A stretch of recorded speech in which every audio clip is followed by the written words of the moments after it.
minha gente, tudo bem? Bora falar de multar pessoas que estão doando alimentos para quem tá com fome?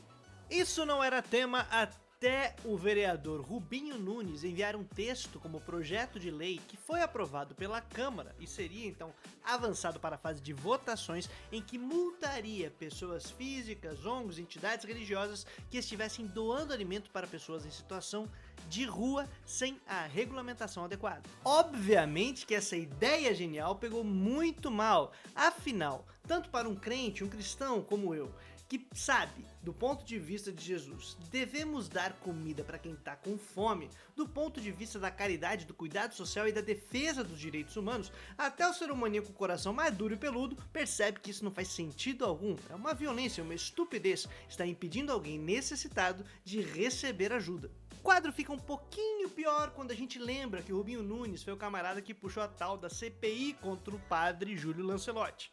Bem, tem algo que está acontecendo aqui. E esse algo é um pouquinho mais complexo do que o que você pode estar pensando. Não se trata apenas se pode ou não pode distribuir alimento na rua, multar ou não multar. Vamos um pouquinho mais adiante e aprofundar esse problema, para a gente perceber que, obviamente, a ideia do Rubinho Nunes é uma imbecilidade, mas, por outro lado, ela aponta um problema. E não é a tal da máfia das multas que esse tonto tá tentando falar dia a dia, falando, olha o pessoal ali distribuindo comida, tem uma máfia das ONG, ó, a galera não come, vende droga, cria um monte aí de pânico e imbecilidade. Não é disso que nós estamos falando, é de algo mais profundo e complexo do que a paranoia. Aliás, o pânico moral, a paranoia, a desinformação, esse tipo de trabalho que essa galera faz, que ganha apoio popular, é porque de alguma maneira toca com aspectos que são importantes da realidade, mas não são aqueles que eles apontam. Eles até podem perceber um problema, mas na hora de apontar a causa, bem...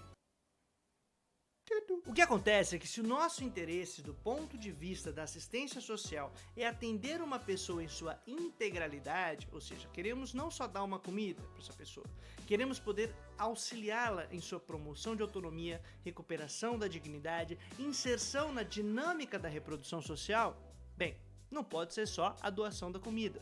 Tem que ser algo com um trabalho muito mais complexo, especializado e qualificado. Daí a importância da política pública de assistência social e, no caso, especializada no atendimento de pessoa em situação de rua. O problema é que o mero voluntariado é incapaz de atender essas pessoas em sua integralidade. Aliás, o mero voluntariado não tem como atender essas pessoas pensando num programa de desenvolvimento e de cuidado com essa gente. Isso exige muito recurso, muita grana, tanto que a assistência social na cidade de São Paulo é a terceira pasta que mais recebe recursos. Afinal, atende não só as pessoas em situação de rua, mas uma série de outros grupos de seres humanos que estão em situação frágil também. Ou seja, a gente vai gastar muita grana para cuidar de uma galera que o voluntariado não é capaz de fazer. E além disso, precisa de um trabalho qualificado, profissionais aptos para isso. Tanto psicólogos, médicos, pessoas que estão ali interessadas em acompanhar essa pessoa no seu progresso de assistência social, não para ficar presos a um sistema de atendimento, senão para conseguir incluir ou reinserir dentro da nossa dinâmica social, claro, de um ponto de vista bastante idealizado, porque a gente vai fingir que a nossa sociedade não é uma coisa maluca, capitalista. Estamos tentando aqui trabalhar esse cuidado com essa galera. Mas a gente tá falando de outros tipos de oferta de atividades, lugar para dormir, roupa para se vestir, lugar para tomar banho adequado, recuperação de dignidade, garantia de moradia, de trabalho, acesso a trabalho. Tudo isso está envolvido no atendimento de uma pessoa em situação de rua. Vamos potencializar agora na cidade de São Paulo, por volta de 40 e poucas mil pessoas em situação de rua? Minha gente, não é fácil. Por isso, uma das portas de entrada para os centros de acolhida e também os centros de atividade durante o dia para o acompanhamento de pessoas que estão em situação de rua, tanto para dormirem e pernoitarem por um tempo, sendo acompanhados por uma equipe ali multidisciplinar, de muitos profissionais, quanto por atividades durante o dia, fazendo coisas ali para promoção de autonomia, criação de laços afetivos, de confiança, compreender quais são as demandas e necessidades de cada uma daquelas pessoas que tem sua vida e sua complexidade ali para ser cuidada por um período.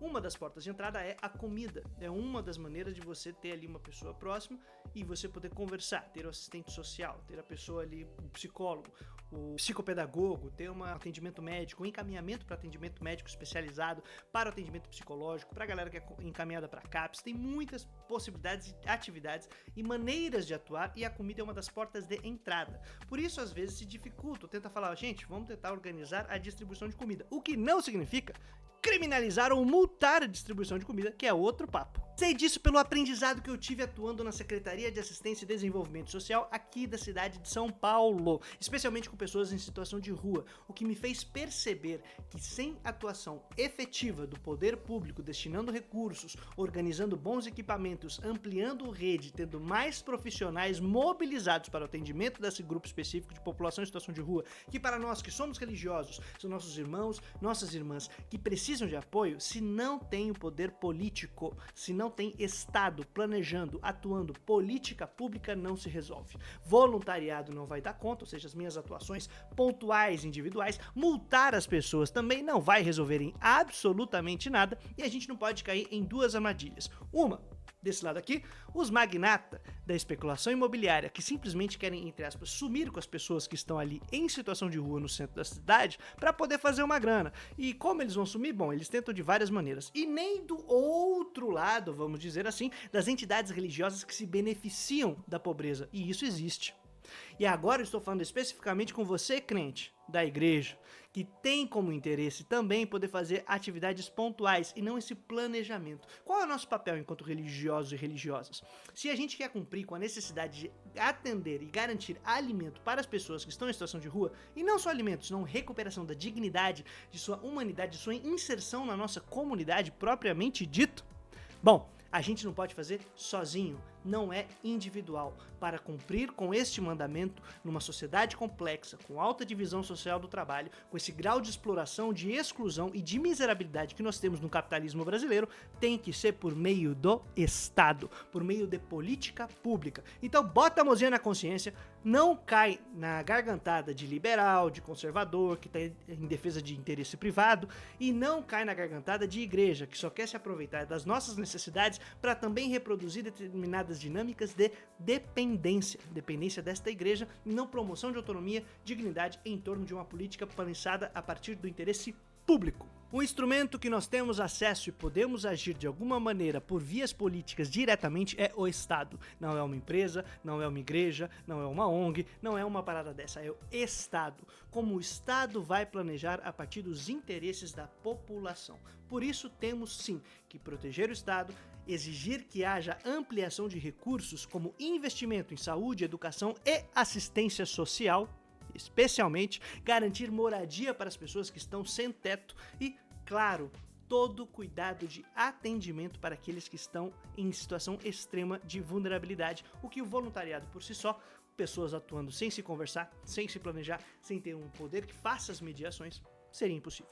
Por isso, ao mesmo tempo que temos que ser contra esta culpabilização de quem está querendo fazer o bem e distribuir alimento para as pessoas que necessitam, com multa e tudo mais, como está no tal do projeto de lei do vereador Rubinho Nunes, esta situação nos confere a possibilidade de refletir sobre a necessidade de um poder público efetivo, forte, fortalecido e que destine recursos para aquilo que é fundamental para o nosso povo, especialmente daqueles que mais necessitam. Tem nada de máfia da marmita, tem nada desse pânico aleatório, isso não é a causa dos nossos problemas e não é multando o pessoal que vamos encontrar soluções. Espero ter contribuído de alguma maneira e bora lá, minha gente, se queremos atuar dando alimento para aqueles que necessitam, água para aqueles que estão com sede, roupa para aqueles que estão com frio, cuidar de quem está preso, acompanhar aquele que está doente e tudo mais que temos como critérios de Jesus colocados para aqueles que o seguem, bom, não podemos imaginar que isso na sociedade que temos será feito de maneira solitária e individual.